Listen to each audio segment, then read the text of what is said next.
اپنی ذات اور اپنی صفات کو سمجھانے کے لیے مختلف انداز اور مختلف الفاظ استعمال کیے کہ میرے بندے میری پہچان کر لے، میری ذات و صفات کو ماننے والے بن جائیں۔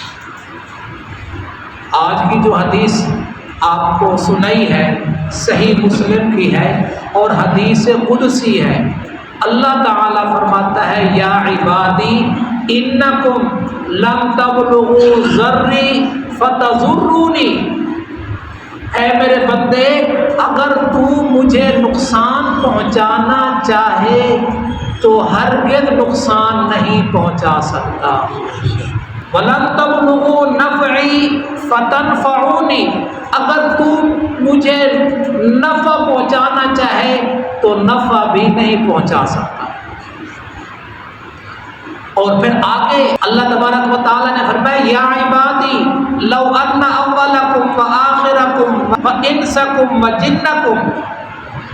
اے میرے بندے تمہارے اگلے پچھلے انسان اور جنات کانوا علی اتقى قلب رجل واحد منکم،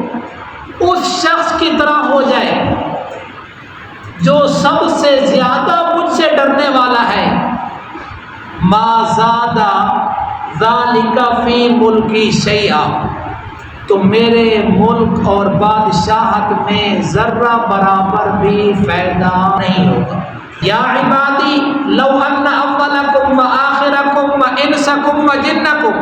اگر تمہارے اگلے پچھلے انسان اور جنات، اگلے پچھلے یعنی جتنے انسان موجود ہیں وہ بھی، جو گزر چکے ہیں وہ بھی، جو جنات موجود ہیں وہ بھی، جو جنات گزر چکے ہیں وہ بھی، سارے کے سارے اس شخص کی طرح ہو جائے جو سب سے زیادہ میرا نافرمان اور میری بغاوت کرنے والا ہے، فاسق اور فاجر ہے، تو پھر بھی میری بادشاہت میں ذرہ برابر بھی نقص نہیں آئے گا۔ اس کو کہتے ہیں سبد۔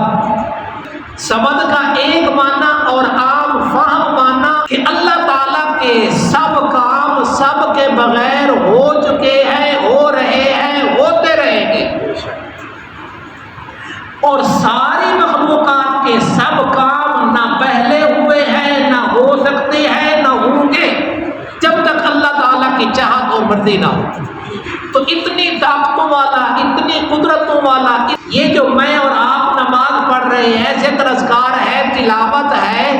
حج ہے، زکوٰۃ ہے، صدقہ ہے، خیرات ہے، اس سے اللہ تعالیٰ کا فائدہ نہیں۔ اللہ تعالیٰ نے اپنے قریب کرنے کے لیے، اپنی معیت دینے کے لیے، اپنی نگہبانی کے لیے یہ اعمال دیے ہیں۔ میرے بندے تم میرے اوامر کو پورا کرو، میرے نبی کے طریقوں کو اپناؤ، میں تم سے راضی ہو جاؤں گا، دنیا میں بھی خیر و برکتوں کے دروازے کھول دوں گا، اور مرتے ہی جیسے موت آئے گی تو اللہ تبارک و تعالیٰ آگے ہمیشہ ہمیشہ عزتوں کے، صحتوں کے، خوشیوں کے، راحتوں کے فیصلے فرما دے گا۔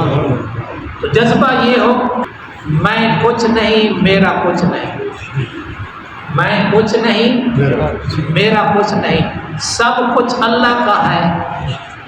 سب کچھ اللہ کا ہے۔ جب اس نیت اور جذبے سے اعمال کریں گے تو انشاءاللہ عبادات سے لطف اندوز بھی ہوں گے۔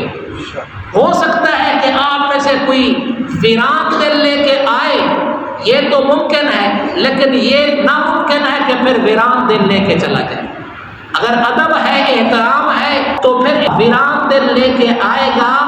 اور اپنے دامن کو اللہ کی رحمتوں سے بھر کے جائے گا۔